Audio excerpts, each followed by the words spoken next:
Mike, turn your games down. Hi, we're doing a mini episode of Games My Mom Found. I am Mike Albertin, and who's holding the sun in their hands with me tonight? It's me, Reis, Mahnic.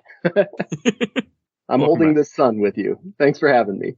I am Phoebe Stanton, the Let's Play Princess, and may the sun be with you. So this is completely your pick, Phoebe. You mentioned it in the Discord where I made a thing asking for a recommendation, and this is one of the first ones that, well, at least first thing I recorded from that. So thank you. You had suggested that we cover Boktai, The Sun is in Your Hand, developed by Konami, published by Konami, and came out for Game Boy Advance in 2003. Yeah, it's really funny because my mom is always the one who found the weirder games, and for a podcast called Games My Mom Found, this was actually my dad's pick. Okay. Podcast is special. The name wasn't even, it was all created by accident, essentially, where the name came from. So somebody Really? found their Game Boy Advance, and the guy's like, well, and I had other ideas, and I'm like, okay, we'll go with that. That's where the name came from, because his mom found his Game Boy Advance in their basement or something like that. Oh, that's weird. Why was it in the basement? It's the basement or somewhere in storage attic. I don't remember. It's been a long time since I talked to that guy, so I don't remember the story. He was one of the founders of the show. It's very funny that it's been a long time since you talked to them, and this is your podcast. Mm-hmm. Yeah, there were four of us, but unfortunately, there were four of us that started, but unfortunately only three left, and I did not stop. Still around. Yeah, it's a lot what I ask, so I completely understand. Hey, you're still rocking it. I love doing this, so it ain't gonna stop. But we are here to talk about Boktai, a game that I have actually been super, super curious about for years. And I'm like, well, I can't emulate this. How am I going to emulate the whole sun effect? And it wasn't until you, Phoebe, had pointed me out, like, you can just use this emulator and this can do it. And because of that, I finally got to experience this game. Yeah, it's definitely nice that the MGBA emulator has it built in, because otherwise there is a patch for the ROM specifically, and you can still play it in Visual Boy Advance. And I think they just have it where you hold select and use the up and down arrows, and it actually makes the solar sensor go up and down. I can speak to this because I played on a soft modded 3DS, and I used that version, and I believe it's actually R and L at the same time, I think. So you actually wind up accidentally shooting your grenade move quite often, which is a little bit frustrating, but it's okay. But yeah, you use the D-pad in conjunction with that to raise and lower the light level, and it works great. Okay. I wanted to try that, but I was messing with the patch, but I've never been good at trying to patch games when I've done that before. I went through a phase where I was trying to play a lot of ROM hacks, and that's how I accidentally copied over my save in Pokemon Platinum and screwed myself when I had all 8 badges, was going to have to go beat the game. So I don't mess with it as much. But that's neither here nor there. That was a while ago. I haven't forgotten. Meanwhile, I'm the crazy person who's been screaming on Twitter for the past few years that since the Switch right Joy-Con has an infrared sensor on the bottom of it, that they should just port the games to Switch. I mean, that makes such sense. Oh my goodness. But there's one problem with porting any of these games to Switch. Konami. Yeah. Konami and Kojima needs to go away. They don't like Kojima. I don't foresee them porting some weird Game Boy Advance game that probably didn't sell super well over here when they hate one of the people involved in it. Yeah, I think that's the biggest compliment you can give that game is this definitely feels like baby's first Kojima game. I disagree, but I see where you're coming from. It does feel like the more early versions of Metal Gear. Like if you ever played Metal Gear 1 or 2 for MSX, it feels a lot like that.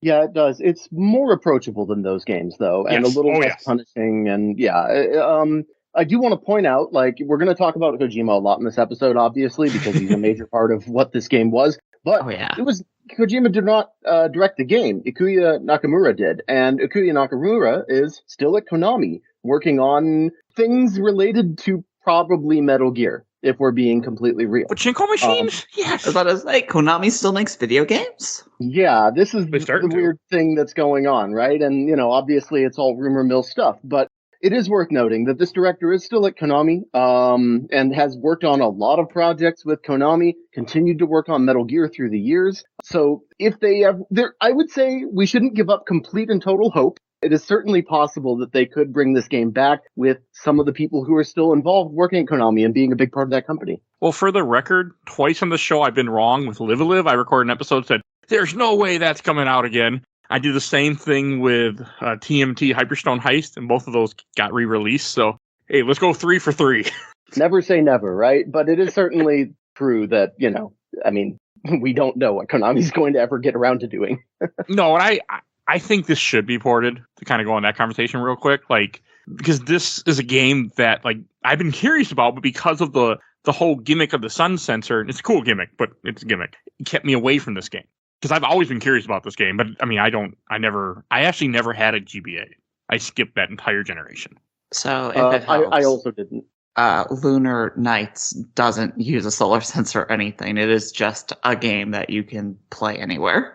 Okay, that makes sense though, because that's a DS, and the fact that you have it, it's cool how part of this the whole idea with this game is that you'd have to go out in the sun and play the game, and then by being in the sun, there's a sensor in the back of the cartridge that would then absorb the sunlight to help you get through the game. Yeah, and today was the first time I ever noticed the overheat mechanic, which I didn't really remember because it was never a thing when I originally played it years ago. Oh.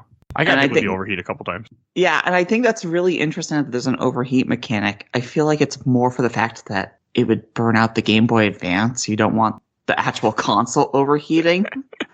Yeah, that's probably why it's there. Partly it's to, get you out of the sun if you've been in the sun too long playing this game.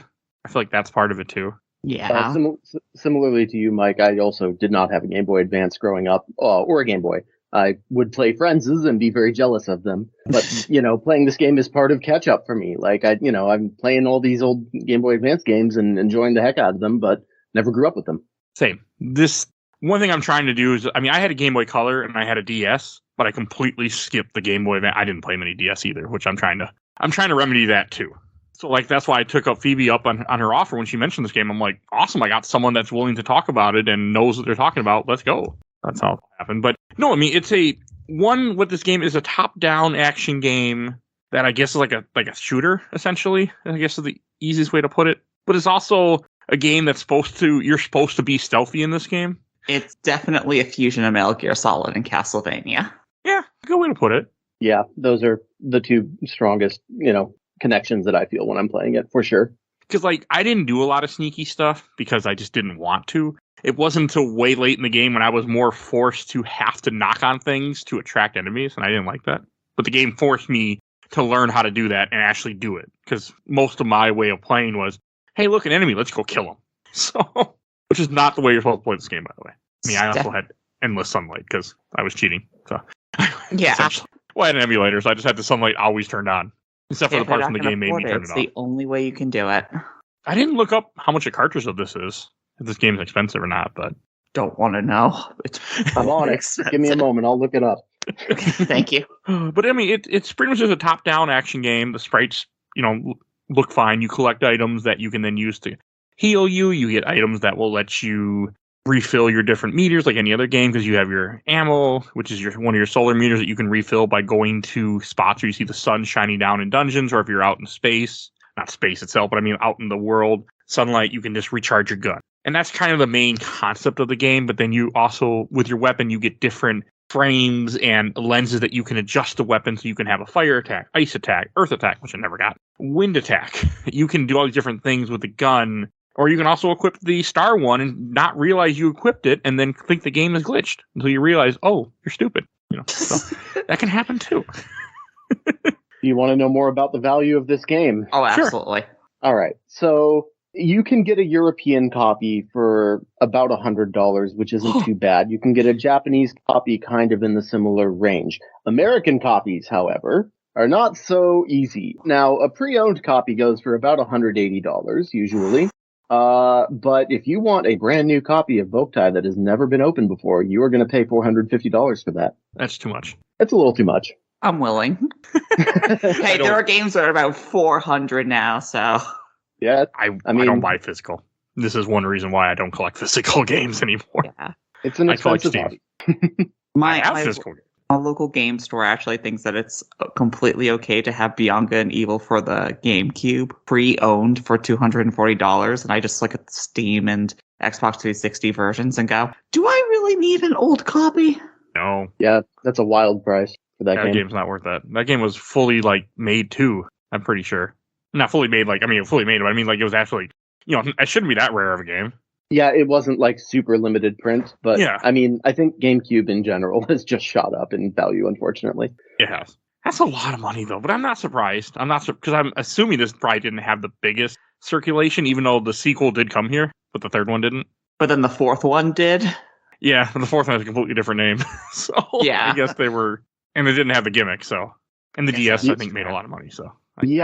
I had a lot of trouble. I mean, I like looking up the context and, finding out why certain things did or didn't come to the US. I had a lot of trouble with this one. There isn't a whole lot of documentation on this series in general, despite, I mean, there is absolutely a rabid fan base for this series, and these people love these games, right? But at the time that they were being published in, 2003, 2004, there just weren't many interviews being given. There wasn't a whole lot of information being published on, like, the state of the series. So it's tough to figure out. I mean, probably just came down to sales numbers, right? Yeah. But we don't really have much data on why 3 didn't come over before did, for example.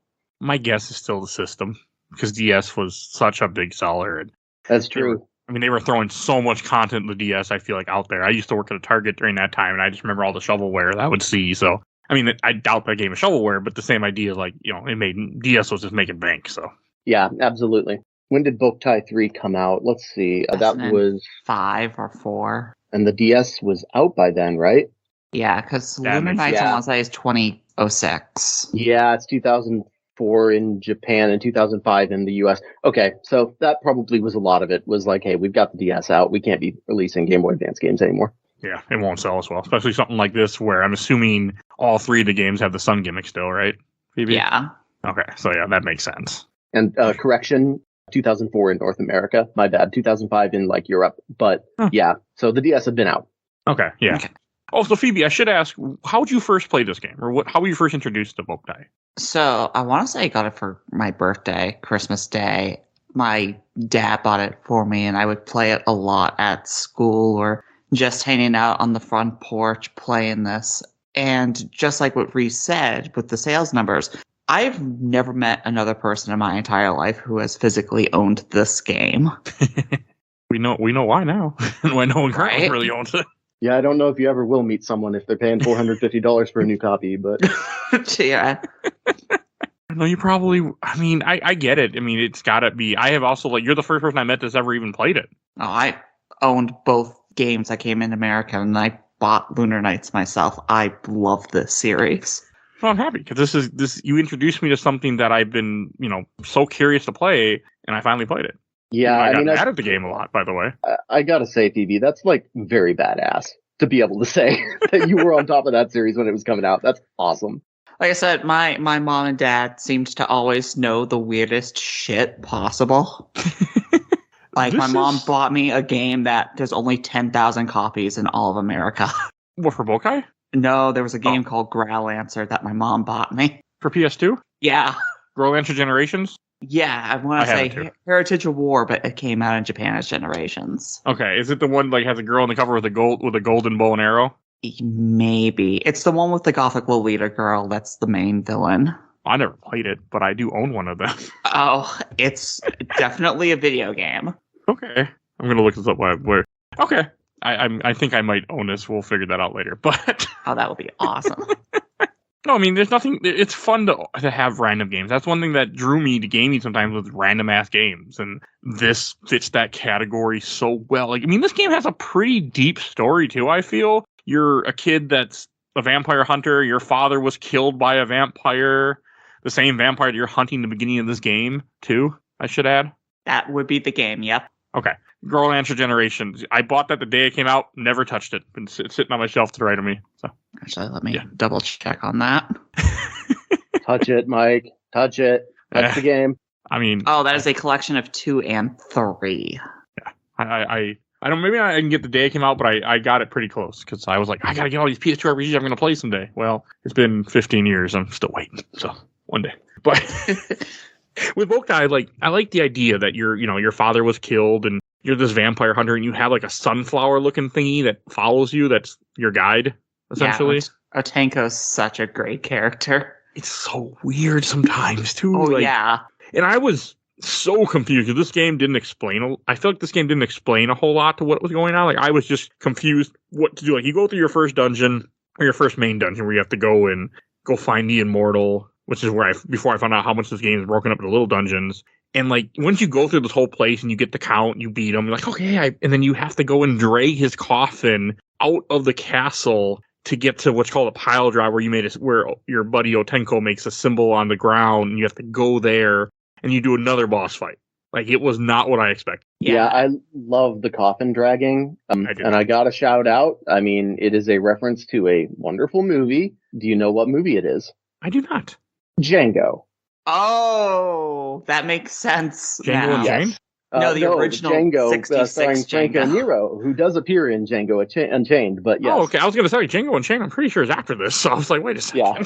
Django Unchained is a big homage love letter to the original film Django, and they do get Franco Nero, who is the lead in that, to show up in Django Unchained. Cool, because the character is named Django in this. Yes, exactly. And that's in the original film drags a coffin around. So there you go. Okay, and it's Kojima being Kojima. It's definitely Kojima being Kojima because every human in this game is named after a Western. Yep, big love letter to Westerns. Okay, I didn't catch that at all because I didn't really. There's not a lot of people in this game actually. So Sabata is from a spaghetti Western. Django is of course Django, and I want to say Lita is Rita of the West. That would I just looked this up earlier. Freaking Kojima and his movies, like Kojima really loves movies. Kojima really likes naming shit in the most obscure way possible, because if you didn't notice, all the bosses, except for Carmilla and the Count, are all Norse mythology. Huh, I didn't catch that. I can spoil right now that actually carries over to the next two games as well. The final boss of every single game is one of Loki's kids from Ragnarok. Okay. Yeah, and this one ends with Hell, and it's a fun naming convention. I'm not sure if it has much more meaning beyond him just having fun with the names, right? He just likes names. I think he just likes doing stuff like that. He really loves names for some reason. One thing about this game that's a really cool concept, it didn't work well for me at all in any shape or form. Also, I'm learning new things as I'm watching a speedrun right now, which I'm going to comment on. But first thing I want to say is that like you get different frames for your gun, you get different lenses. A lot of it is optional. And this game will have mini dungeons in between the main dungeon that you're supposed to go to find items. And I did some, but I skipped a lot, especially near the end where I skipped an entire section of the game right to the final area because I could. And because I was running out of time. So, I mean, if it helps, bomb grenades still do the most damage. So as long as you stockpile on those, you should be fine. Yeah, about that, Phoebe. There's a little thing you don't know about me. I don't use items like that.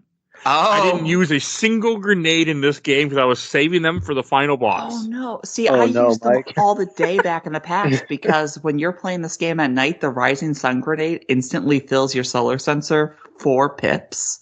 That probably wouldn't have been a bad idea. I saved up. I had a ton of grenades. Never used a single one because I was just waiting to use them, and I just never used them.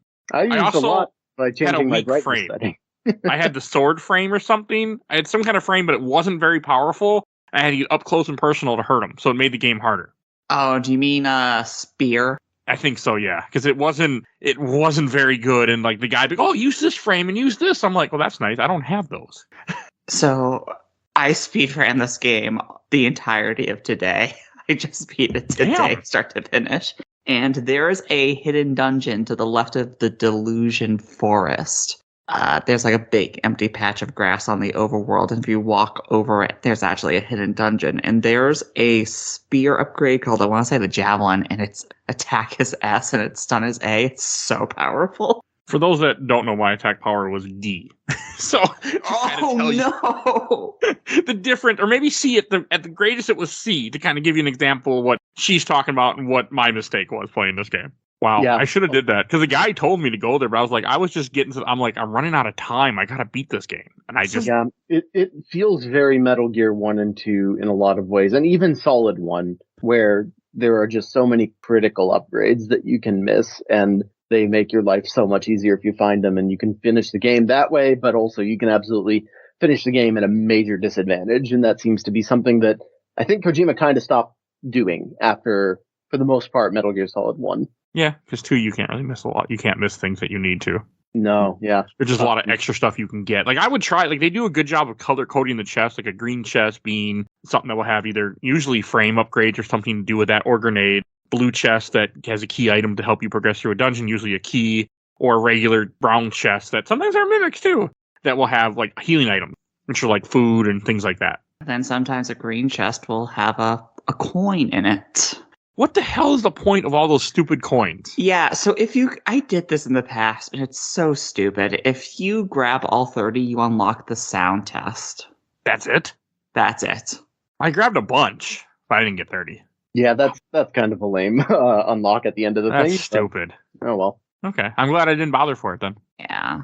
There's also different items that you'll get, like consumables. You'll have a banana that makes you more powerful. You'll have, I forget what, something makes you faster. Like, you just get different little items that you'll get throughout the game, which I, again, hoarded all items in this game until near the end, and I used a bunch. I actually almost ran out of healing items, and I almost ran out of, like, everything near the end of the game, because those fucking final 2 boss fights just beat the shit out of me, so. Dad and I start giving you mushrooms early in the game, but they're only useful from Soul City up. It's only useful for, like, one little part. Yeah. So I have a question for both of you, see if you guys did this and figure out how to do it. So when you're fighting, when you get the coffin out, did you shoot the coffin and the enemy and the boss when he's in the coffin in the pile driver, or did you just shoot the solar generators as he infected them with darkness? You just shoot the solar generators. No, you don't. Well, in the speed run, I just watched. He didn't shoot the generator. He got the generators going, then he shot the enemy and killed him quickly. Really? Yes. Okay, so I'm not the only one that didn't know. Okay. Yeah, because I didn't normally, sometimes I'll watch a speed run for a game before I play it for the show, so I can kind of come into it with a little more education. I didn't do that for this game because time, and I kind of regretted it because there's a lot of shit I missed in this game. Yeah, I witnessed something today that I had never seen before in my countless playthroughs of this game. So, you know those armor mini bosses that carry around a shield and like a sword or an axe or whatever? I never saw them. So there's a mini boss in some of the dungeons that's just a living suit of armor, and if you attack enough times from the front, it'll hold up a shield and you can actually destroy it, and sometimes it'll do a slam attack with its weapon and you can destroy that. I've never destroyed the weapons before. I didn't even know that was possible, but I destroyed his shield and his weapon, and with no other thing to do, he depleted his own health bar and did a desperation move. Oh. Wow. I didn't even know you could destroy the shield. Right? And I ran behind it and shot it, like I figured, no, that's the only way I can do this. Oh, so you both fought him? Seems I like definitely fought a living suit of armor at one point. Okay, Yeah. I did not. I got to a point where I stopped going to side dungeons and just tried to get through the game. I mean, that's a way you can play it. That's one of the coolest things about the game, I think, is that there are so many different optional paths, and the map just shows you which way do you want to get to the next major story beat. And you can take any path you want. I don't want to be negative here because I like that and I agree, but I did get lost a lot. It's a game where I just kind of got lost frequently. And that does come from that. But I do still appreciate that. I do like that you can take different paths and it's viable. So I don't want to necessarily say that's like a bad thing specifically. No, it's also, to kind of point out what Reis said, it's also part of the year, early 2000s, and 2, the fact that it's portable. They want to make sure that, they probably look at it, you're going to be walking around a lot playing this game, so it's okay for it to be like that because it's a mobile game type of thing at the time. Yeah, it definitely feels like sometimes when you're on the overworld, just walking around, and you look at your map, they're not exactly one-to-one. It'll say that there's a path left, but what it actually means is northwest. Yeah, that messed with me a lot. So no, I can completely understand where you're coming from with that, Reis. Yeah, I didn't, it's one of those things where it's like, I was a little frustrated sometimes, but it didn't ruin the game for me or anything, and I did appreciate the options that it opens up in being nonlinear. I think it's interesting. It's a cool thing. I mean, I didn't enjoy it because I also don't like when games give me complete freedom like that, where I can skip stuff that, in my opinion, was pretty important in this game. But I get it. It's a me problem. I don't blame the game for that. It's a me thing. If I can skip stuff, I'll skip stuff. So don't let me sometimes. I don't want the option. Do you want to know about how the censor decision came to be with the design? Sure, please. Cool. Okay, here's a quote from Kojima. By the way, this is from Shmuplation's translators of Nintendo Dream Magazine in 2003. So awesome work, Shmuplations. Appreciate that. For a game that uses the sun, I knew a sensor would be the best choice, but I had absolutely no idea how to make it happen. As it happened, a little before that, Konami had been designing some portable handheld medical devices equipped with a variety of sensors. And so when that got released on the market, my previously vague concept of catching the rays of the sun came into clearer focus. If we attached this sensor to a GBA cart, it could work. That was the official start of everything. It was right around the end of the Metal Gear Solid 2 development. Did you just say that Konami made medical supplies? Yes. That's cool. What was happening. So that's how this game kind of came to be a little bit, which is interesting. Awesome. All right. Yeah. That's impressive. That makes this a lot cooler. It's certainly fascinating, and it is one of those things where it's like you can definitely see, that being a thing that Kojima realizes he gets to work with, and that opening up the idea. When he pitched the game to Miyamoto, because he actually did directly pitch to Miyamoto, because that was what people did back then, he wanted to include a breath measuring sensor, so if you'd eaten something with garlic, the vampires would die. Oh, Kojima. Wild. Yeah. That's such a Kojima sentence right there. That interview is wild, and I just have to share this stuff because there's so many interesting things in it. He said that Miyamoto made a few requests for the project, and those actually proved helpful, but also at the presentation while he was pitching, he had prepared a little song for the game that he sang for the Nintendo execs and Miyamoto, and he sang it in the tune of Pikmin's love theme. Oh my God, I love you, Kojima. But they were completely stony silent after he finished. It was like a typical comedy routine with him being the fool and them playing the straight guy. So it sounds like that didn't go well, particularly. And he kind of looked like a goofball, but that's pretty great. That is wonderful. It's also that seems very Kojima. Like, he's just a very strange guy. I mean, brilliant, but strange. Yeah. I want to hear him sing his song to the theme of Pikmin. I have the strange idea it doesn't exist anywhere online. Right. I don't see him recording that and uploading that. I will dedicate my life to tracking him down and making him sing his song. Meet him at a convention and be like, do you remember the song you sang for Miyamoto and Nintendo? Don't talk to me. Well, one, you'd have to go to Japan. I don't know if he goes to anything. I'll make it happen. Okay. That's cool, Please though. Do. I'll show up at the Keeleys. He'll be there. About a franchise that probably no one really talks about. I'm sure no one brings up Boktai to him. Yeah, probably not often. You know what? We can talk about that a little bit because I also found a retroactive interview that asked him a little bit about that, and he speaks very differently retroactively about this series than he did back when he was talking about it at the time, which is interesting. Oh, I do want to note, there were 15 people on the development team, and at the time that was apparently like 1.5 times the normal amount. Like normally it was 10 people, but now they have 15. So it was like, wow, that's a big team at the time, which is fascinating. A Game Boy Advance game or for a game in general? The Kojima quote was, there's 15 people on the team, 1.5 times the normal amount, and the interviewer says, wow, yeah, that's a big team. And that's what I've got. So... I'm assuming Game Boy Advance, because there's no way I can see Metal Gear Solid 2 only being 10 people. Probably, so. Yeah. But it is interesting that, like, GBA games were being developed on that level of budget, right? Like, that's tiny. It's kind of wild. GBA games were cheaper than, like, a console game at the time, I'm pretty sure. Yeah, I mean, they were basically indie games, right? Equivalent. Anyway, the later interview that I found with him, he said, let me really quickly skim this. It's a big, long quote. I'll talk while you do that. Sure. So another thing I want to bring up is that the way that this game is divided. You have your one dungeon where you fight the Count, where you then, are trying to avenge your father, kind of, I guess. And that's when the game kind of opens up from there more, because it's right after that, then you meet this same size sprite but different color, which is, you don't know who this character is. His name is Soul. He has a dark gun instead of you have a solar gun. And that's like Sabata? I thought he was called Soul. No, you're right. It's Sabata. Soul's the city. Never mind me. Yeah, sorry. No, you're good. No, please correct me when I'm wrong. I'm okay with that. I played this game over the course pretty quickly.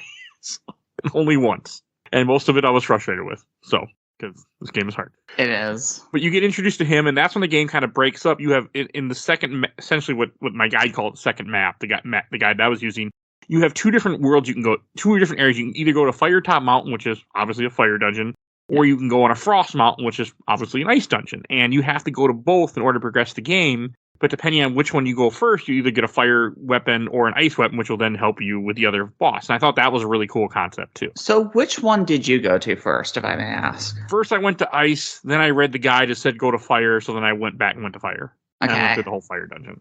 Because I went to ice first, and that's kind of where I started really getting stuck. So we all went to ice first. And I don't think there's any meta puzzle that makes it that way doing ice first is the right option. Because if you get the flame lens first from fighting Moosebell, you can make an early pile driver in permafrost. But I don't think there's anything that correlates back where you can use the frost lens to make a pile driver in Fire. There isn't.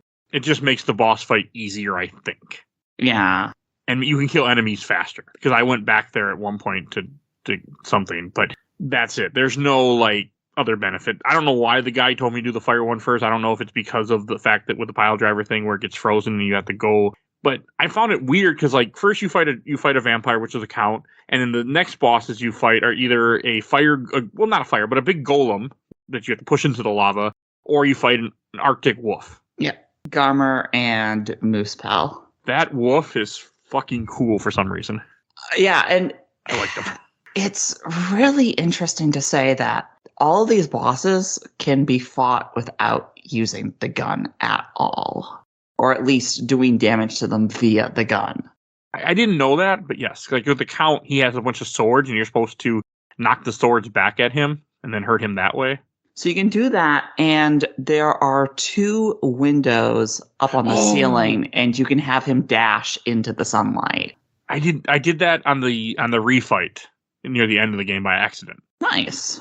I'm also watching the speedrun of this. Wow, those grenades are really powerful that I never used. Yeah, they're awesome. I collected all of them. I had probably over 100 grenades when I beat this game. Didn't use a single one of them. Then you have Garmer, who's named after Hell's guardian wolf in Norse mythology. So pretty much just the Norse version of Cerberus. And you can push the ice blocks back into him. And then the funniest one is Moosebell, named after the realm of fire, Moosebellheim. Should have just been Surtur. And he rolls after you.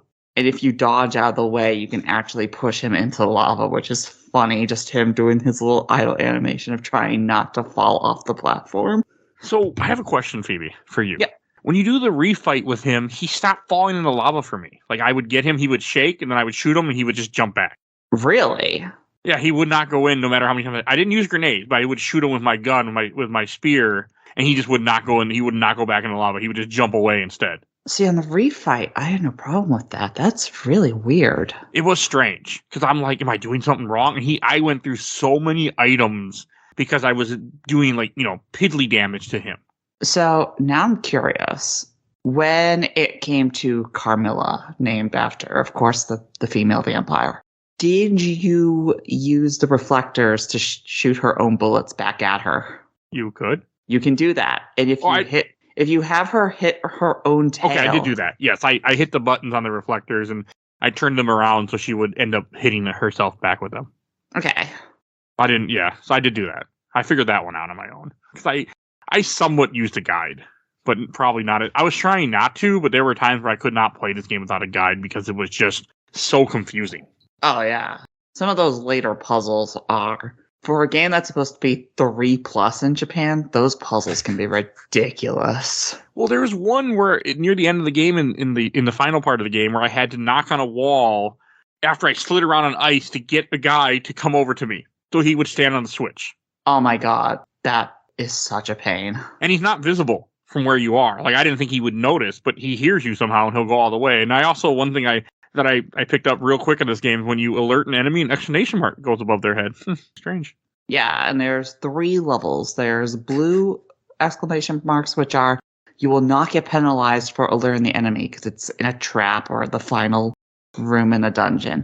You have white, which is they are alerted, but they don't see you yet. They're not exactly aware of where you are. And then there's red, which is this will penalize your rank. I gotta admit, I did not ever noticed the differences between I didn't either. exclamation marks. That's all new to me. That's I fascinating. almost always got red too, to be fair. So because I ran in people's faces and murdered them. Because if you kill them quickly, even after they get red, they can't attack you if you kill them fast enough. Yeah.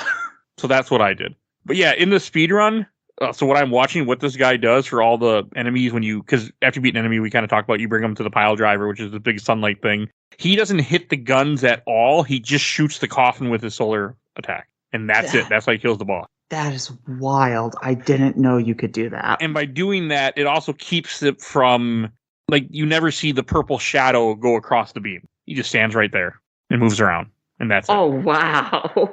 I'm going to have to learn the speed run for this game.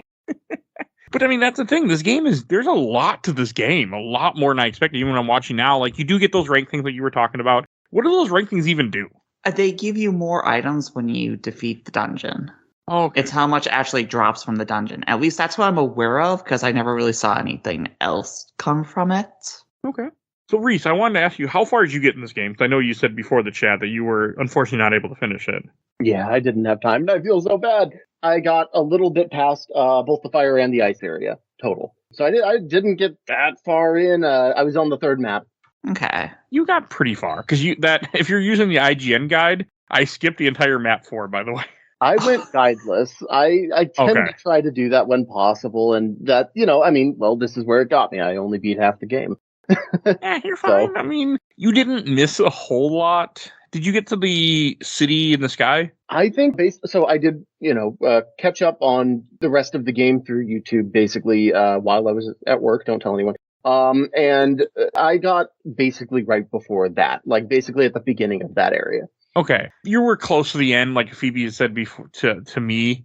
There is a bunch of other stuff in the game, but it's all skippable. Yeah, you were about the 66 to 75% way through. Yeah. Because then you just have the Dark Castle, which is essentially... Right. There is other stuff you can do after you go through the city. There's there's a bunch of optional areas that I skipped completely. And then you go right to the Dark Castle, and the Dark Castle is broken up into 4 dungeons, essentially, where you refight the bosses that you fought earlier in the game, and now they're way harder. Yeah, I definitely, it's a game that I fully plan on beating. I'm going to go back to that thing. I was enjoying it. Well, that's good. Now, there's nothing wrong with that. This is... So when I first put this game on the show, I as you heard in the opening of this episode, it's a mini. I thought this game would be a lot shorter than what it turned out to be. Yeah, it's a sizable game. Yeah, it is. It's like a full length. I was not expecting that. There's a lot to this game. How Long to Beat has all 3 of the games in the major series as 10 hours or so, which is insane to me that 2 is, according to them, 10 hours, because I have capped out the save files timer on that game and then some. Well, How Long to Beat is more of an average, if you kind of just run through a game and don't do everything, or even a chunk of things. Fair. That's how they have it set up.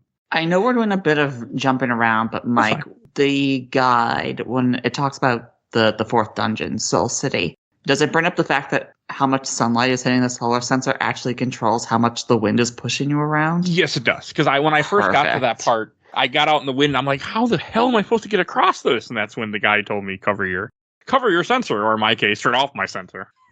That's very fun. I love stuff like that. It's a lot of cool things. And even though the fact that I wasn't playing in the sun, it's still a really cool experience playing this on a Game Boy Advance emulator. It's very cool experience. It doesn't take away from it. It would have been cooler to play it the way Reis was playing it, where you could, press buttons to then, alter the sun versus me going to options and playing with the solar sensor.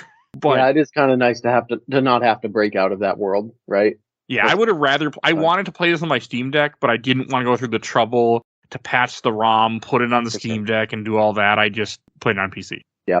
And that's also why it took me longer, because had it been handheld on a Steam Deck, I probably would have had an easier time with it.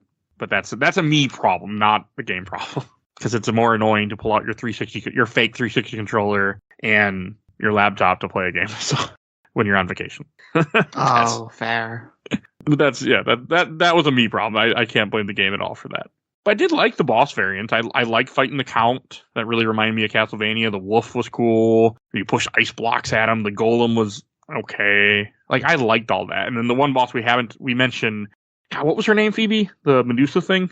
Carmilla. I like Carmel a lot. I thought that was a cool fight where she just throws like orbs at you to try to stone you and things like that. I had a hard time figuring out her dungeon with the cockatrices, like where I think that's maybe later on where they have to shoot their stone at you to then hit other statues. That took me a bit to figure out. Yeah, and it's definitely a lot worse in the final dungeon where you have to use the enemy cockatrices to shoot at you to reflect them back at the statues. And there's just like, why? And they wouldn't shoot at one point. Like they were just too close, and I was having a really hard time getting them to shoot. And I was using save states, so I could manipulate it really good. And I was still having a hard time.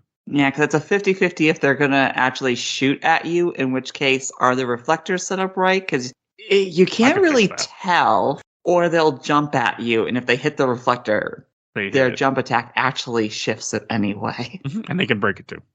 Can they break it? I think they can. I was reloading so it didn't count, because if they didn't do what I wanted them to, I'd reload, and then eventually I'd run around and reset it. Because like to finally get them to hit one of them, which was too close for them to want to use their beam, it took a lot of just running around, resetting the cycle to get them to finally shoot instead of try to jump me. Yeah. It was very annoying. There's a lens that we haven't talked about, which is the Luna lens, which absolutely does no damage. It does something, though. It's great for solving puzzles because it doesn't use any of your ammo either. That's probably what it's for then. And one of the big things is if you hit a cockatrice enemy anywhere from anywhere but behind, it'll actually go into a frenzy and start shooting a lot of bullets. So you can no damage hit an enemy cockatrice with the Luna lens, and it'll start shooting. And I guess that's how you're supposed to do that final puzzle in the dungeon. Okay, that's cool though. That would make sense. I didn't do that. I don't know what, because I had a guide, but the guide I had I didn't like because there was no pictures or like it was just a bunch of text and it wasn't even divided very well. So I didn't like the guide I had at all. Oh, because some guides are like divided really well. Okay, you're in this place. Like this guide to me wasn't divided good enough, so it was annoying. Did your guide at least give you the answers to all of the puzzles? Yeah, it did. Okay, because I think I brought up to you personally in DMs or something that there's a puzzle in this game that took me months to a year to finally figure out, that I kept restarting and replaying the game thinking that I might have missed something. And that is in the final dungeon, the Dark Castle, the colored tiles on the ground creating the numbers. The whole put the number in blue and then the number in red. Yes. That stumped the hell out of me as a kid. Because it's also backwards. Yeah, it's right then. You have to look at it upside down and not the way that you would think to look at it. Because they trick you with a 6 and a 9, essentially. Oh, you're talking about the block pushing one. With the calculator.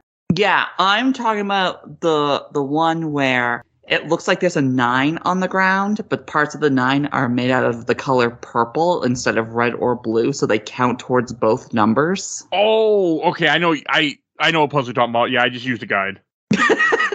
I didn't even bother trying to understand how any of that worked. It just said, step on this. All right, you got it. And I just moved on. Fair. But I can see how that stumped you. Completely can see that.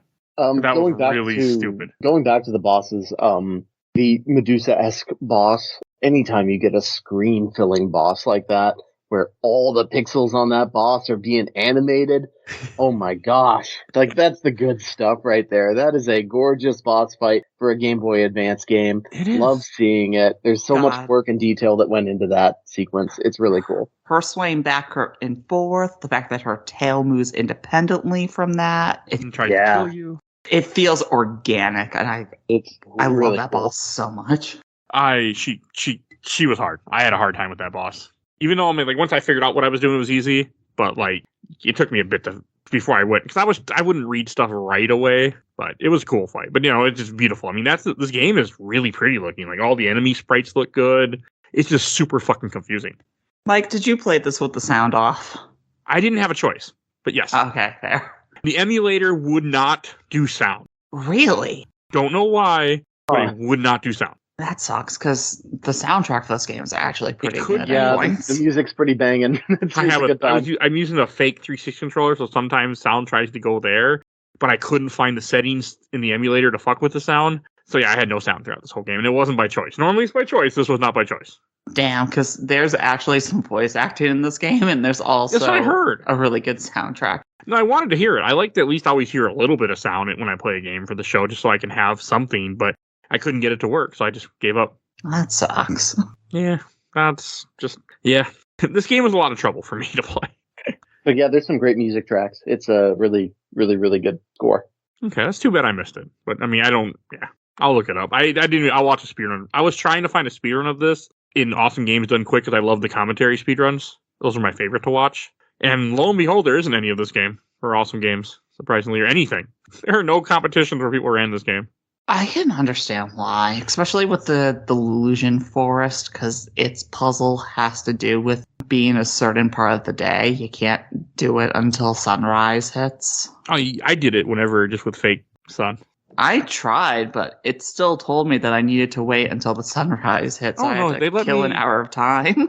Oh, maybe I did it at the right time then, because I didn't have any issue with it, but I did do it in the morning, just because that's when I had time. Because my wife was sleeping, we were sitting at the house, or at the place that we were staying at, so I had time just to play this game. That's when I did the forest. Okay. So maybe I just happened to do it at the right time, so I didn't notice it. All right. I'm curious. Okay. So, I'm trying to think. We've talked about the first 4 bosses.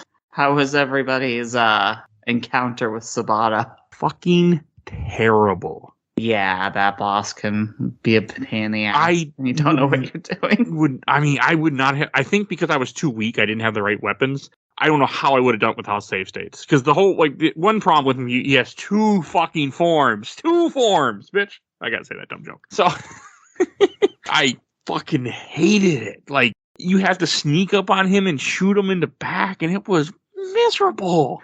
Yeah, Kojima, you got one already with the Revolver Ocelot fight. We're not doing another sneak around and hit the enemy. It was one of the hardest fights I ever did. Then I beat him, and then he's like, "Oh, I'm not dead yet," and he blackens out the screen and then makes a black hole that can suck you up. And I'm like, "What? We gotta fight again."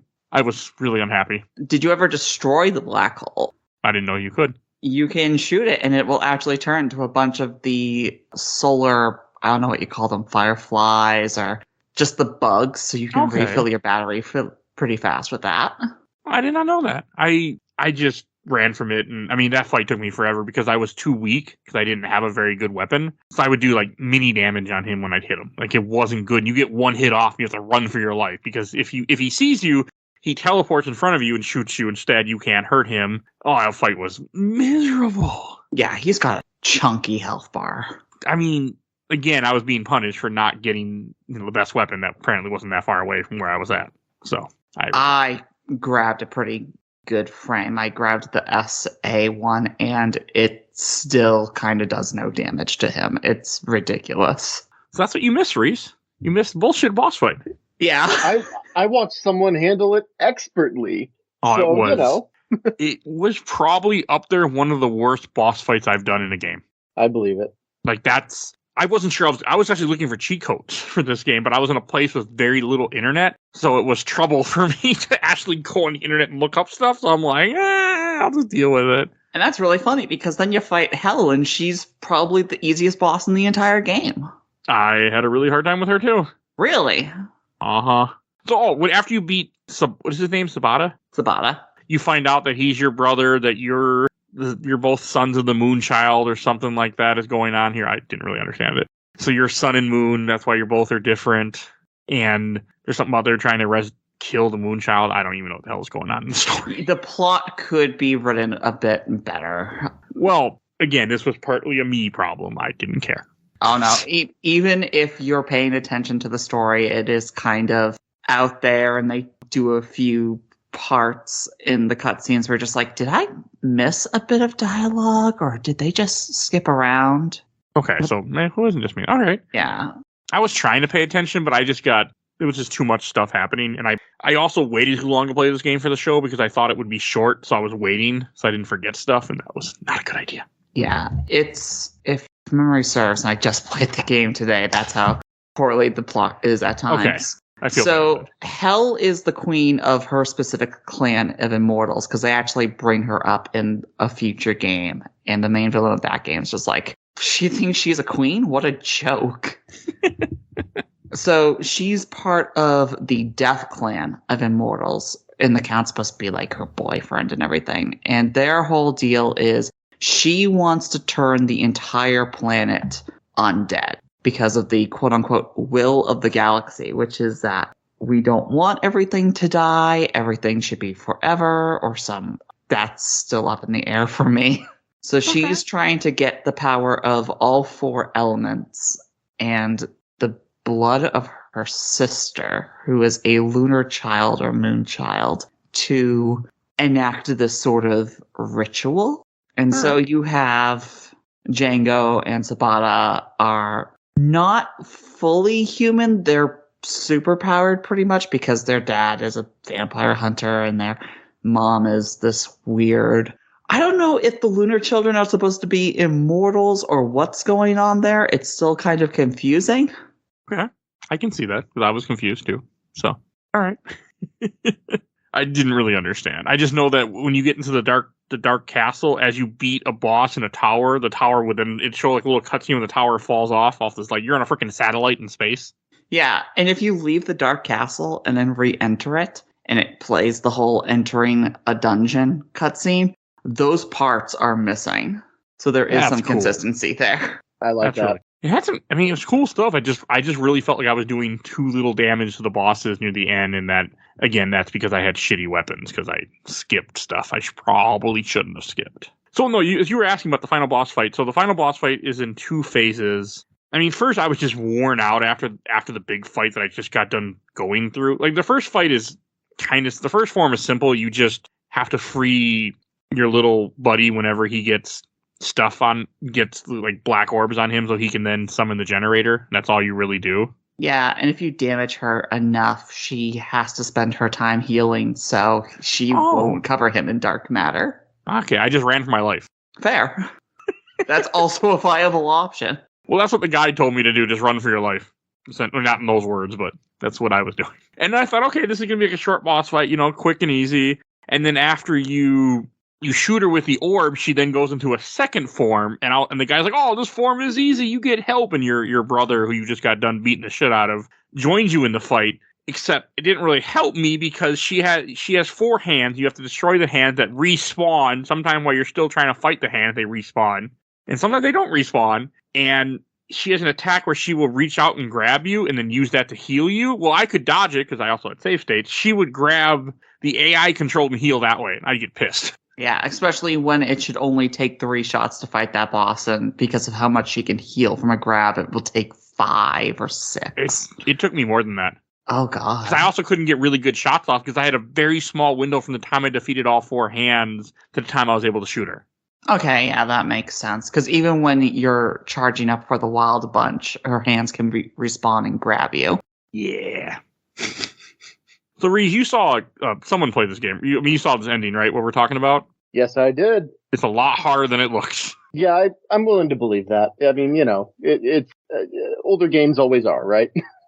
It was really challenging. Like, I was in this, and because I used up almost all my healing items, which are apples, and I collected a ton of apples. I had over like 30 apples of the weak kind. I had like probably over 20 of the medium, and I had a few of the almost full health ones. And I still went through almost all my items throughout the 2 boss fights, and I'm using save states. So I'm cheating, and I'm still running out of items. Well, and I'm sure some of that is also, missing some of the like really higher damage gun parts and stuff like that, right? 100%. Like that doesn't help. Yeah. And being stupid and not using grenade, that didn't help either. Oh, yeah, that might have been a good opportunity to use those. And missing some of the light fruits, which I don't think we've talked about yet. No, you have to get light fruits in this game, which are in some of the chests, and you collect 4 and you get more health. I only got it once. Okay. I skipped all those too. You can skip a lot of dungeons in this game while you're traversing on the map. Yeah. Yeah, you really can. And I the end credit count says there's about 27 dungeons, and at most you can only need to do about 6 or so. I did maybe 1 or more than I needed to, but after a bit I just stopped. Again, I was in a time constraint, and I just didn't care, and I didn't realize how important they were. Like, if I was to go back and play this game, I would play it completely differently because I understand more of how to play it. I didn't understand this game very well. No, and that's understandable. Some things in this game are you have to really try out and learn more than it tells you.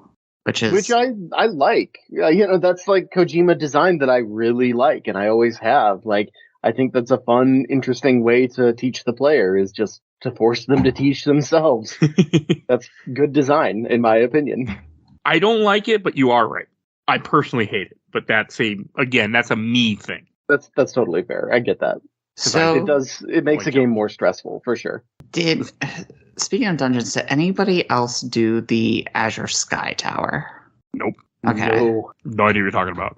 So there is a dungeon in the game that is sort of an endless dungeon. Each time you beat it, it grows another foot or another floor, and it can go up to 99 floors, and that is where the final sort of challenge of the game is, and there's all these doors at the top. And it's a big problem for somebody like a completionist, because when you beat the game, you'll be given one of a few possible emblems. And the emblems are used to open a door in that place, and it gives you, the best frame in the game or the best lens, etc., etc. Okay. But because you can only beat the game once per save file, you only get one emblem. And the way that you're supposed to get the other emblems is by link trading with other people who own the game. Except nobody owned this game. So that's impossible to do. Wow, that's a freaking Game Boy Advance and a link cable. Yeah, and I think that's where one of the gun to hell pieces are, because when you beat the game, you actually also get one of the 3 pieces of the gun to hell, which is the most powerful weapon in the game. So just to clarify something, for each floor you have to get to the 99th floor, you have to beat the dungeon, then leave, then come back in, then rebeat the dungeon 99 times? Yeah.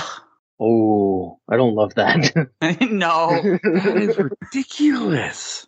That's pretty wild. I don't think you need to do it for all of the items, but you do have to do it to get to the final version of the super boss. Yeah, that's a big no thank you from me. Yeah, it's just supposed to be the final challenge of the game, so you don't have to do it at the very least. I'm so glad I'm not a completionist in any shape or form.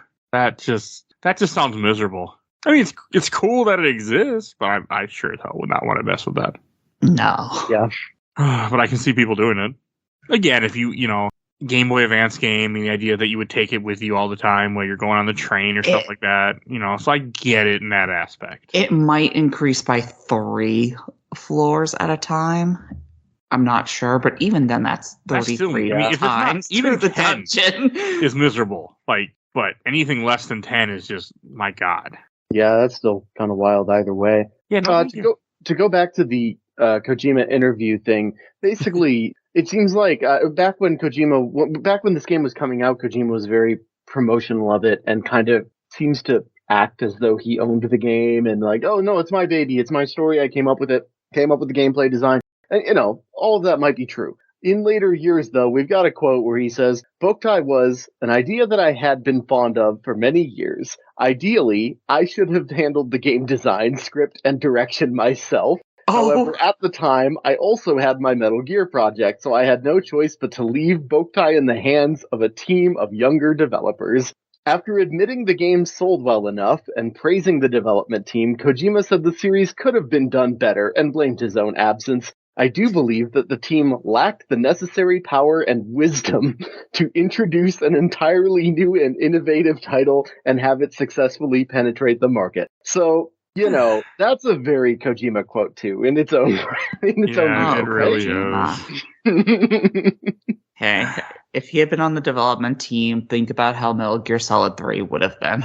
Yeah, I mean, I can't complain with what we got. Obviously, it's one of my favorite games, but yeah, it's a it's a bit rude. It's a bit of a rude quote, I would say. Yeah, I wouldn't even say a bit, but yes. I mean, to cut down, yeah, that's kind of shitty. I mean, it is, because the game, mostly got pretty solid reviews. People like this game. It got 8.5s for the most part. So, and it's a good game. Yeah, pretty unnecessary. What a dick. That's his version of being humble. Yep. That's his version of being upset he wasn't involved as much. Yeah, I think it seems a little bit like a pride thing, but yeah. Yeah, that's a Kojima, all right, though. The composers of this game, by the way, mentioned the soundtrack, which rock. It's 4 different people, and they are all like Metal Gear staple people. So that's pretty cool. Like, it really is kind of the full Metal Gear composing team working on this, which is rockin'. Really? That's so weird, because some of those songs definitely sound more like a Castlevania composer than the Metal Gear one. And I kind of wonder if there was maybe some like, if I dove into their full their full library of music, it's possible there's some crossover there, because I agree, it sounds very Castlevania influenced. Yeah, I can see that too.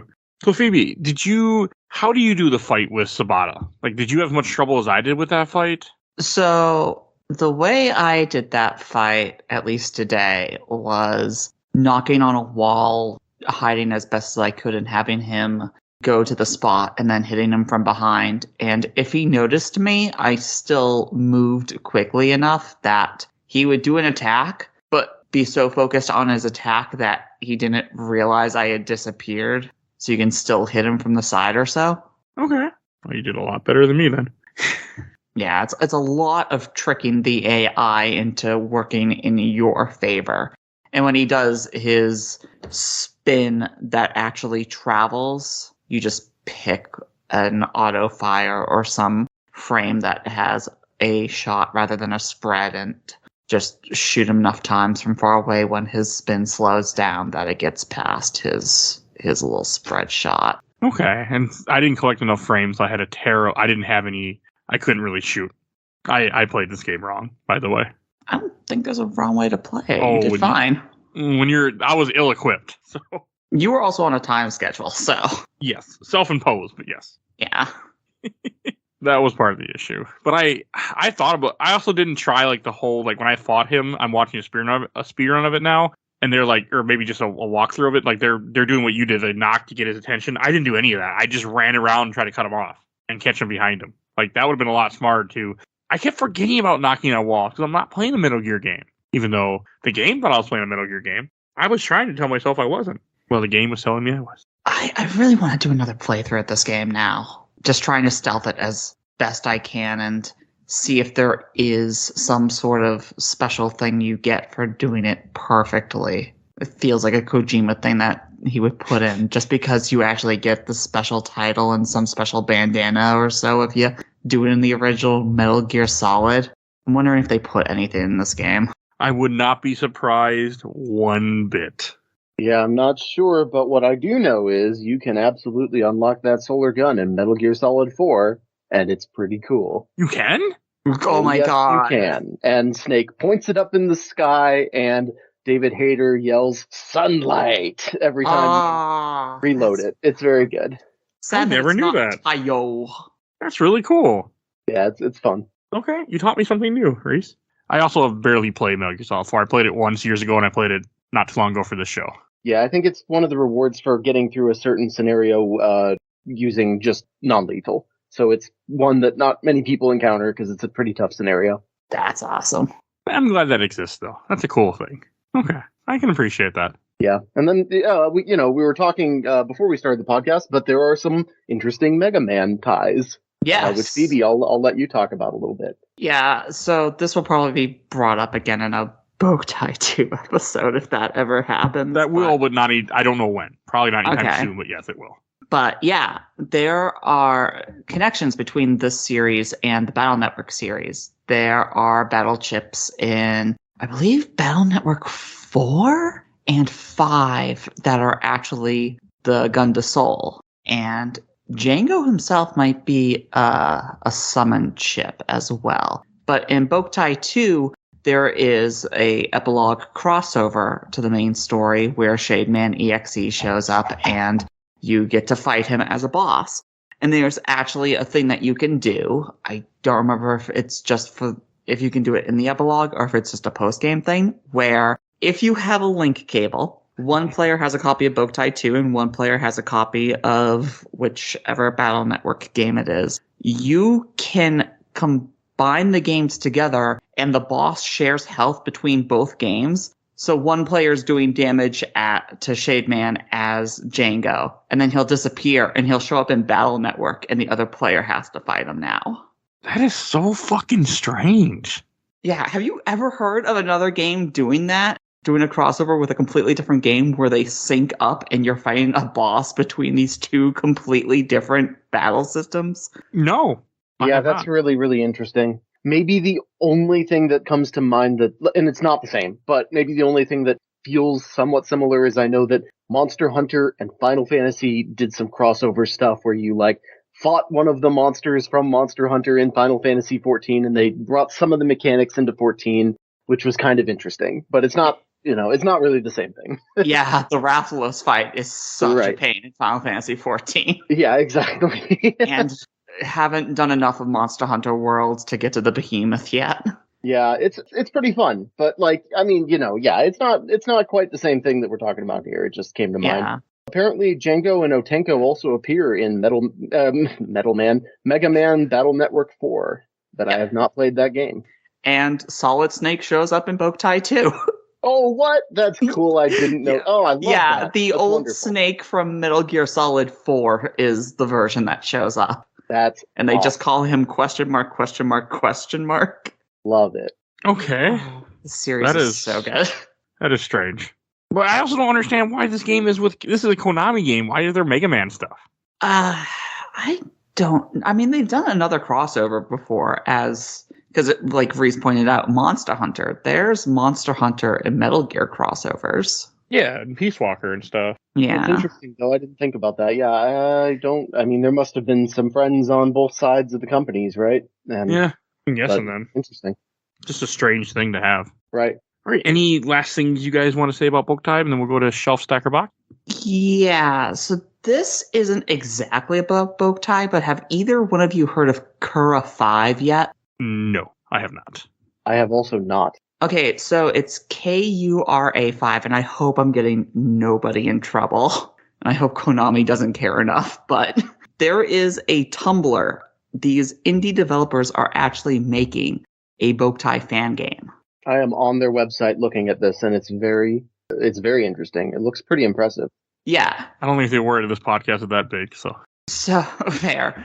So, you switch between two characters. As far as I'm aware, they have a demo out so far. That's chapters 1 through 4. Haven't played it yet. But the female character is named Annie, because Annie Oakley, because every human in the series has to be a Western pun. And the vampire's name is, I think, Emil. But what they're doing is, because this is a computer game, instead of there being a solar sensor, you can have... This is a thing that you can turn on and off. If you turn it off, it will just randomize the weather in the game. But if you have this thing called Weather Sync turned on, the game will read your IP address, connect to the internet, go to different weather websites, and will emulate what the weather outside of your house is like in the game. So if it's raining outside your house, it will rain in the video game. That's really cool. Yeah. It looks like there's a demo of the first 4 chapters out that you can download, which is very cool. And the other thing that they're doing is there is another group, completely independent, that are doing a Battle Network fan game. And they're doing a crossover. So they're keeping the Boktai Battle Network connection alive via these two fan games, which I think is absolutely adorable. That's just strange. Awesome. Love it. Good. Thumbs up. Good. Okay. That's a weird thing I would not have expected to hear. I also don't think you should ever put your game... I mean, I get it that you want to show people what you're creating, but when you're doing stuff like that, you really shouldn't put it online. Yeah. Until you're done. Like I said, I don't want to get them in trouble. No, this podcast does not shoot this down. This podcast, this episode will get somewhere between 100 and 200 people listen to it. I don't think you have to worry about that. I don't. Knowing Capcom, they might just take the fan game for Battle Network and license it, but still have them work on it, because they did the same thing with the Mega Man X Street Fighter video game. Yeah. No, that Kura 5 looks actually pretty cool. I'm watching it right now, and it's very much a love letter to Boktai. Like, that is cool. It's really nice to see that this series is still getting love even today. Yeah, that makes me happy. Okay. No, this looks cool. I hope that... I mean, I don't think Konami gives a shit as much, especially about a series that the guy who created they don't like anyway, so... They do use that Boktai name, though. Like, oh, that makes me so nervous for them. I hope they can pull it off. I think that's why they're calling it Kura 5. Yeah, but like the site is still Project Boktai 3D. It's like, oh no, don't like get rid of that. Get rid of that. Yeah, you don't want to do that. Remove that part and you're gold. All right, let's go to Shelf Stacker Box, and I'll go first. So I was unsure about this game, like what I thought about it, because I had a very mixed time with it. Again, a lot of it was personal, just because I had a very hard time with this game because I was in a rush, because I missed a lot. The guides I were using weren't very good. Again, that's all on me. That's not the game thing. But I'm actually going to put this in the box because it's a great game, but I didn't have a lot of fun with it. I had a very hard time with it, and it's not something that I would recommend. Other people, it's a great game. It's just not something that I think it's hard. It was hard for me to play it in this day and age. I still enjoyed it, so I don't want to be seen as a bad thing or anything. It's still a great game. I just got put in the box because it didn't grab me as much as I was hoping it would. I do want to play more of the series. And what about you, Reis? This is going to be fun because we're all on a different wavelength. I'm going to put it in the stack. I kind of think there's enough interesting stuff here. Like I've never been a big dungeon crawler guy, and I do get a little burnt out on the repeated, templates that are being used a lot of the time. Visually, just the swap outs are okay. I wouldn't say that it makes me feel like I'm playing totally different levels every time, but I think it's mechanically a really interesting game, and I have enough affinity for the history behind it and the Kojima connection and like how it feels connected to Metal Gear and stuff that I'm more fond of this game than I thought I might even be.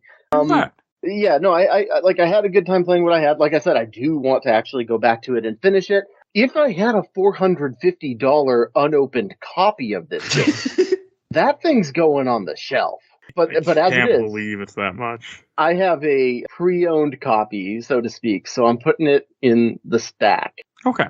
And what about you, Phoebe? Oh, this is shelf all the way. But I do admit there are some flaws with this game, especially if you are thinking this is going to be a short game because it is on the Game Boy Advance. Again, that's my fault. No, I can understand. It's about 10 hours just for the story alone, and with all the side content, it can easily go up to 20 or more, so... Especially since you have to beat the game twice to get one of the gun to hell pieces. That's too much. There are flaws in this game, absolutely, but it holds such just a spot in my heart that I kind of feel obligated to put it on the shelf. No, and I'm glad that we all have different... Like, I don't want it to be seen as like I didn't enjoy the game. I just can't... I don't feel strongly enough about it that I can put it anywhere higher than what I did, just because of the way that this game was for me. But it's a very interesting game, so I just don't want you to take it that way, take it bad or anything. No, you're fine. Because I feel bad. So the first recommendation that I boxed the game. You're fine, Mike. Don't worry about it. I want to try 2 and 3 now, very much so. I'm also very curious about them, and we'll probably check them out in the future. They will be on the show at some point. Woo! So I can say that. I don't know when I'll be ready to get to another one, but I definitely do want to get to another one. So, all right. Well, thank you, Phoebe, for suggesting this. Absolutely. Because you got another game that's been on my list to try for years. You finally got me to play, so thank you. No problem. Yeah, thank you. I had been also looking for an excuse to play it for a while, so thank you. And you answered my call on Facebook. So I was actually worried. I'm like, it might just be me and Phoebe. I'm like, who the hell is going to want to play this? It's not an easy game to play, and some people are like, I don't like emulation. So, well, in this case, you don't have much of a choice. So... Oh, last topic I do want to go out before we do wrap this up is, do you think there's going to be a good chance of this getting re-released? Because I know we talked a little bit about it earlier, but I wanted to bring it up again. More and more, no. If there was ever going to be a chance to re-release this game, it would have been the Switch just because of the Joy-Con. But knowing that it's not there yet, I don't see this game ever being re-released. Okay. Or it getting any sort of sequel or remake, which is really sad because it's one of the more unique Konami experiences. Even saying that it's a Metal Gear Castlevania fusion does not give this game justice. Okay, I can agree with that. Yeah, for sure. I mean, I don't want anyone to give up hope, but it's a pretty slim chance. Yeah. If anything, there is the fan game. I'm curious to see where that goes. Hopefully I hope not canceled. Yeah, that's the more likely yes. Especially when you put it on YouTube. You can't. You just want to keep that game to yourself until it finally is done. Looking at you, AM2R. Oh, that's what AM2R did, didn't it? Yeah. I have it on my PC. I have it on a USB and on Google Drive. What a good game. I need to play it. It's so good. It's on my list of things to get to. Fans have even modded that game to the point that there's a multiplayer mode. That's how you make fan games. You don't say a fucking word till you're finished. So they can't shut you down. Even when you're finished, you don't say anything because then Nintendo might shoot you down. Once you finish it out in the wild, it doesn't matter. So, because once something's on the internet, it doesn't ever go off the internet. Yeah. There's no getting rid of something on the internet. So, once it's out there, it exists forever. So, in this day and age. And Reis, where can people find you at? Hey there. You know what? You can find my Twitter. I haven't been using it for the past few months due to what's been going on Twitter and all the craziness. But if you want to find me, I'm at Side Group Games. But more alternatively, you can go to www.sidegroupgames.com. That's where I sell the games that I make. And other than that, you know what? I'm working on a project right now that is not related to Side Group at all. And that is Fogtown, which is a FMV game that is tied into a pilot of a TV show. There's a bunch of exciting stuff going on with that. So please go to www.fogtownseries.com to learn more about that project and what I've been doing on it. And that's it. That's what I've been focused on. Okay. That's cool. I looked it up. So and Phoebe, where can people find you at? You can find me over on Twitch, YouTube, and the Twitter as the Let's Play Princess. On Twitter, it's the LP Princess. I do a lot of different video game LPs, challenges. I stream on Wednesdays. And yeah, I also just shoot the shit over on Twitter every once in a while. All right. And if you enjoyed this episode, there's over 400 other episodes of Games My Mom Found. We do games, comics, movies, TV shows, all sorts of stuff. You can find our giant catalog there. So definitely go through and see what catches your eye. I also want to give a shout out to my awesome intro and outro courtesy of Helena at Hell Hatchfury. You can follow her on TikTok. Definitely go check her out. And I want to give a shout out to my buddy Bill Tucker, who started his own podcast, The Gamer Looks at 40. Definitely go check him out. And if you want to support the show, we do have Patreon. For as little as $1, you can vote in our Patreon polls. We have one every month. You get to choose something that's going to a topic that's going to be on the show, like usually a movie that we'll cover. We have a Discord. You'll see a link in the show notes. You can talk with us. And also, last thing I want to ask is please follow us on Facebook, Instagram, Twitter, and on YouTube, and so help support the show that way. I think that's everything I need to say. So we will see you guys all next time. Bye, everybody. Bye. Bye.